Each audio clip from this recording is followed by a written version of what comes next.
O mundo vivia em um momento de paz, quando uma bruxa decide roubar o poder ancestral de um dragão e agora todos estavam em perigo. E esse é o filme Máscara de Ferro. E eu sou o EF, o experiente filósofo. Então, bora pra história. O filme começa contando sobre o antigo dragão celestial que vivia na Terra por querer proteger os humanos, e seus grandes cílios desciam até a Terra, e essa terra cresciam plantas com poderes medicinais nunca antes vistos, e o reino oriental estava vivendo um momento de prosperidade e paz muito grande, até que uma bruxa das trevas invadiu o local e tomou o poder do mestre do dragão e da princesa do reino. E agora vemos alguns guardas que trabalhavam em uma das prisões mais seguras da Inglaterra, e eles estão alimentando os prisioneiros quando vão até uma sala especial onde ficavam os mais perigosos, e haviam 3 presos, um velho, um chinês e um homem com máscara de ferro, e eles colocam a comida no meio da sala, mas eles estavam acorrentados entre si, e vemos que o chinês, que por acaso era o Jack Chan, estava dividindo sua parte, enquanto o velho comia tudo e o da máscara de ferro estava tentando usar os farelos para atrair pássaros na janela, e nisso ele conseguiu pegar uma rola, mas quando ia comer percebe que tinha uma mensagem, pois era um pombo correio.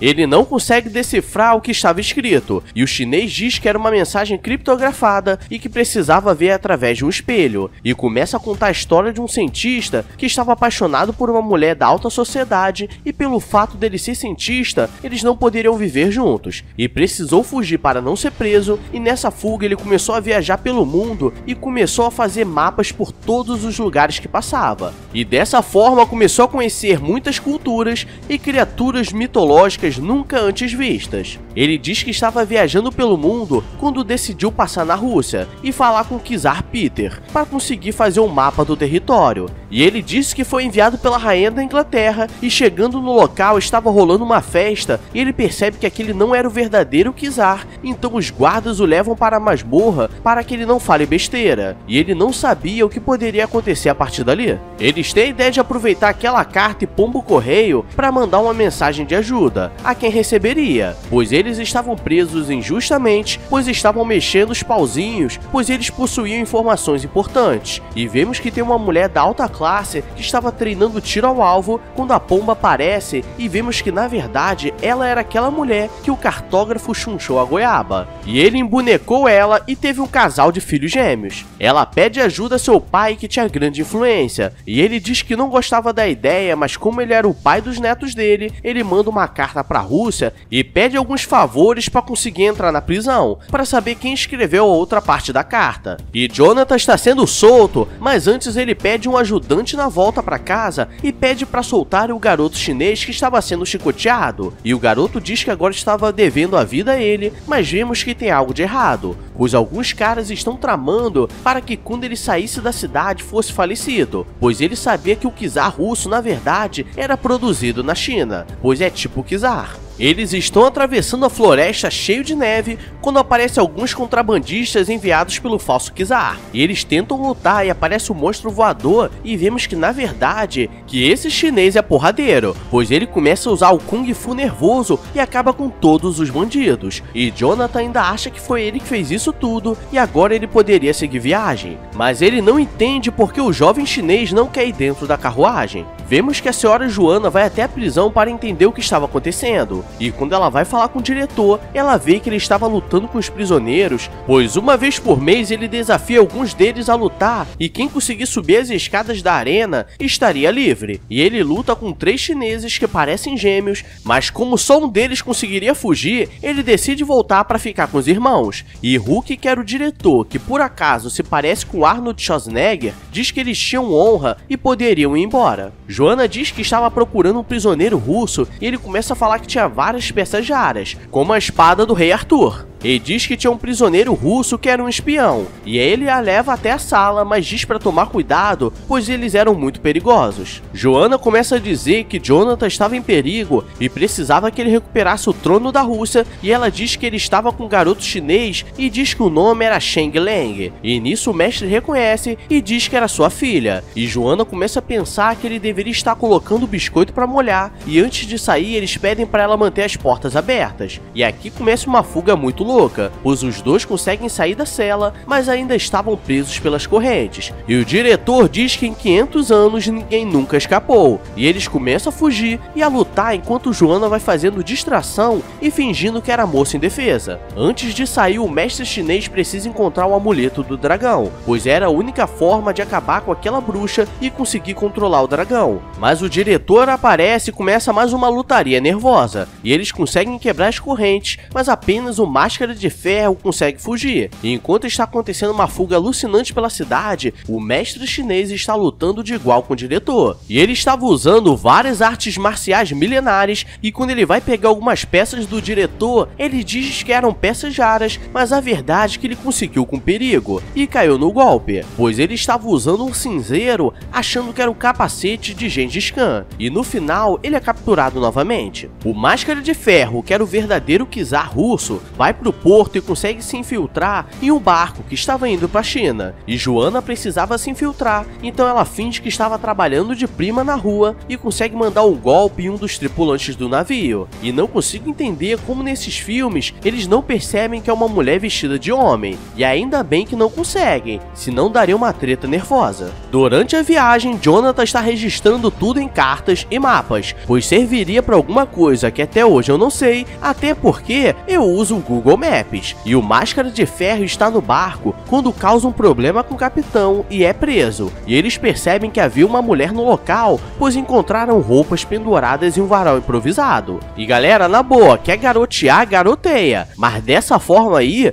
até perde o respeito. Eles encontram Joanna e agora os bonecos vão entrar e sair, mas ela consegue soltar o Máscara de Ferro e ele diz que vai usar um golpe especial, mas começa uma tempestade enorme e todos ficam assustados, achando que foi ele que fez. E agora tudo começa a ficar doido, pois eles estão atravessando uma onda gigante e quando conseguem, ainda precisam atravessar um mar de pedras que parecia um dragão petrificado. E vou te falar, se não fosse pelo roteiro, eles dariam uma falecida nada de leve. Após sobreviverem, o Máscara de Ferro diz que era o verdadeiro czar russo e eles acreditam, por causa de sua habilidade. Isso não faz sentido nenhum, porque eu sou negão da canela fina, e se perder um dedinho ou começar a falar besteira na TV, posso me passar de presidente? A lógica desses filmes orientais não é para amadores. Jonathan está passando por muitos lugares sinistros, e ele e o falso menino chinês já passaram por desertos de gelos e areias, e nesse tempo todo ele não percebeu que na verdade era uma mulher, e eles conseguiram chegar no porto que dividia a Ásia.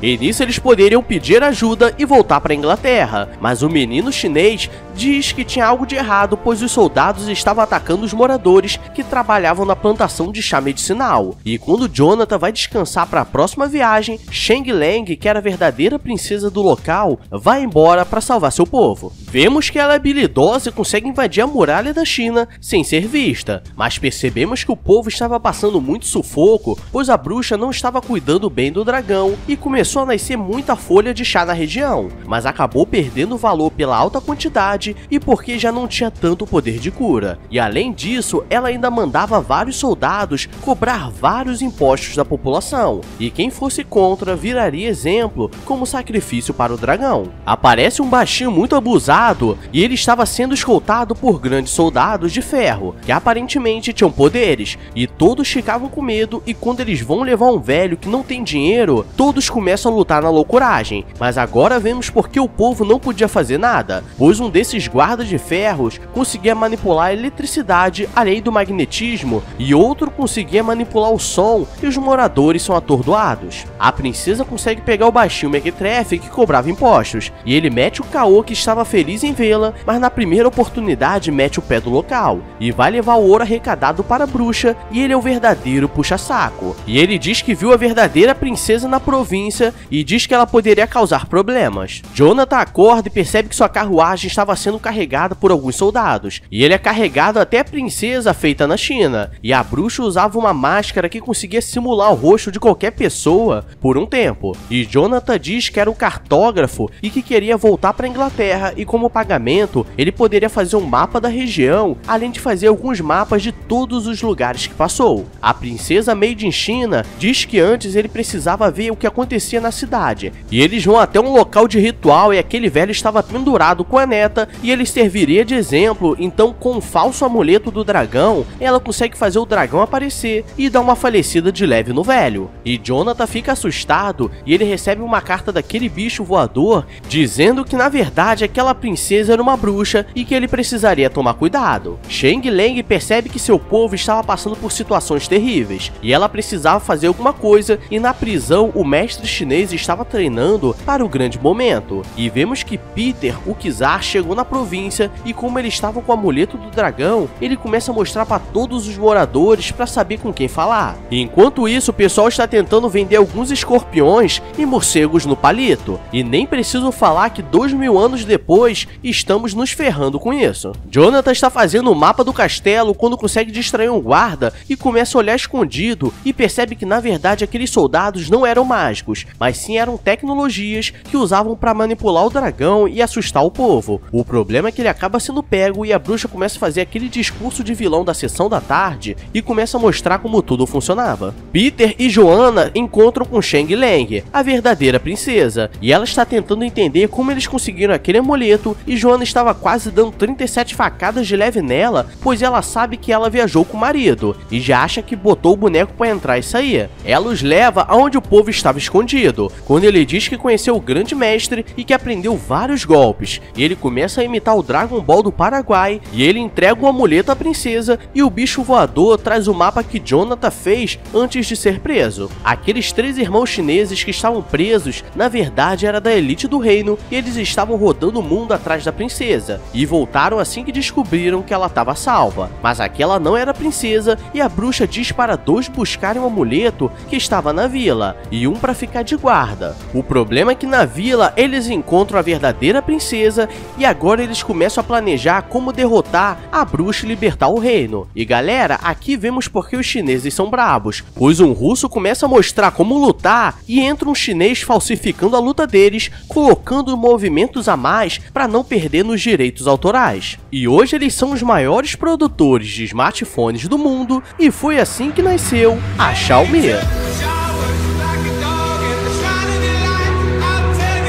Peter consegue um momento para falar com a bruxa. Eles acham que foi fácil demais, então tinha algo de errado. E quando são levados para o lado de fora, Jonathan estava sendo preparado para o grande sacrifício do dragão, e Joanna diz que ele era marido dela e agora ela foi pega também. E vemos que no subsolo, Sheng Leng estava preparando algumas armadilhas para acabar com os soldados. E o plot twist maior é que aquele dragão na verdade não era um dragão, mas sim uma máquina ligada a baterias. E todo o povo acreditava que era um monstro. E agora começa uma lutaria sinistra, pois os moradores começam a invadir o local, jogando vários explosivos e voando. E Joanna quer ter uma DR enquanto o mundo está acabando. E agora começam a falecer vários figurantes parecidos, e o pior acontece, pois quando eles conseguem invadir o portão do castelo, aparecem os 3 soldados especiais, e o que controla o vento joga várias fumaças que atordou o pessoal. E o elétrico vai dando choque no pessoal, mas a bateria dele vai acabando, pois não dura muito. E o que controla o som tenta atacar, mas o capitão do barco, que era o anão, saiu debaixo do monstro e ele caiu falecido. E deixo vocês imaginarem o que aconteceu. Peter aceita uma bebida estranha da bruxa e começa a ficar tonto, mas ele levanta e diz que já estava treinado contra esses venenos a vida toda, pois isso era o café da manhã de um russo. E vemos que Sheng Leng conseguiu chegar onde o dragão estava e ele estava acorrentado, por isso não conseguiu salvar o povo, mas ela usou o amuleto para soltar o dragão, e do outro lado do mundo o mestre chinês consegue se soltar, pois ele estava ligado ao dragão. Sheng Leng começa a lutar nervosamente contra a bruxa, e as duas estavam com a mesma maquiagem, então com certeza daria ruim. E elas estão lutando quando o pessoal aparece e eles acham que a princesa era impostora, mas Jonathan reconhece a verdadeira, mas leva uma facada no peito. Mas claro que consegue sobreviver, pois faltaram 36, e a bruxa cai no mar e dá uma falecida de leve, achando que o o dragão a salvaria, por estar com o amuleto, e o filme termina com todos felizes voltando para casa depois de uma aventura da sessão da tarde. E Jonathan sobreviveu, a princesa ficou com um chinês genérico, que era um dos 3 gêmeos, e o diretor Hulk aparece no final para libertar o mestre chinês, e termina com eles olhando a paisagem, porque eles devem ter pago um cachê muito alto para esses dois aparecerem por 5 minutos no filme. Galera, esse é o filme Máscara de Ferro, e se por acaso você ficou igual a mim, achando que seria outra coisa, por causa do título do filme e percebeu que poderia ser qualquer outro título, deixa o like e se inscreve no canal. E o desafio desse vídeo é você colocar um título melhor que Máscara de Ferro, que não tem nada a ver com nada. Pois acho que se fosse pagando os boletos na aposentadoria, ainda seria melhor. Ou então, As Grandes Aventuras do Dragão Chinês. Mas deixa quieto. E me segue nas redes sociais e no meu canal de animações, o Escolha Fatal Animações. Então só bora beber. Agora vou nessa. Então beijos, abraços e fui!